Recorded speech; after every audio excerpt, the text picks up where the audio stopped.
2024 జూన్లో బాధ్యతలు చేపట్టిన తెలుగుదేశం, జనసేన, బీజేపీ కూటమి ప్రభుత్వం చంద్రబాబు నేతృత్వంలో 2025 ఏడాదిని ఒక అద్భుతమైన విజయాల సంవత్సరంగా తీర్చిదిద్దింది.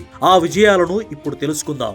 సంక్షేమ పథకాలు, సూపర్ 6 విజయాలు ఎలా ఉన్నాయంటే, రాష్ట్ర వ్యాప్తంగా ఉన్న 204 అన్నా క్యాంటీన్ల ద్వారా కేవలం ఒక్క ఏడాదిలోనే 4 కోట్ల మంది నిరుపేదలకు నాణ్యమైన భోజనం అందించారు. తల్లికి వందనం విద్యార్థుల తల్లుల ఖాతాల్లో 10,090 కోట్లు జమ చేసి విద్యారంగంలో సరికొత్త భరోసా కల్పించారు. స్త్రీ శక్తి ఉచిత బస్సు ప్రయాణ పథకం ద్వారా ఇప్పటి వరకు 3.25 కోట్ల మంది మహిళలు సురక్షితంగా ప్రయాణించారు. ఎన్టీఆర్ భరోసా సామాజిక పింఛన్ల కోసం ఏడాదికి 50,000 కోట్లకు పైగా ఖర్చు చేస్తూ దేశంలోనే అత్యధిక పింఛను ఇచ్చే రాష్ట్రంగా ఏపీ నిలిచింది. దీపం పథకం సుమారు 2 కోట్ల ఉచిత గ్యాస్ సిలిండర్లను పంపిణీ చేసి మహిళల కష్టాలను తీర్చారు.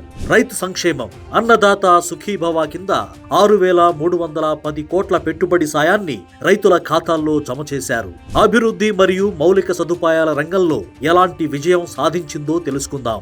IT hub Visakha, Google AI hub TCS ప్రారంభం, కాగ్నిజెంట్ కు శంకుస్థాపన మరియు రిలయన్స్ డేటా సెంటర్లు విశాఖను ఐటీ రాజధానిగా మార్చాయి. రాజధాని అమరావతి నవనగరాల నిర్మాణం కోసం పనులు శరవేగంగా జరుగుతున్నాయి.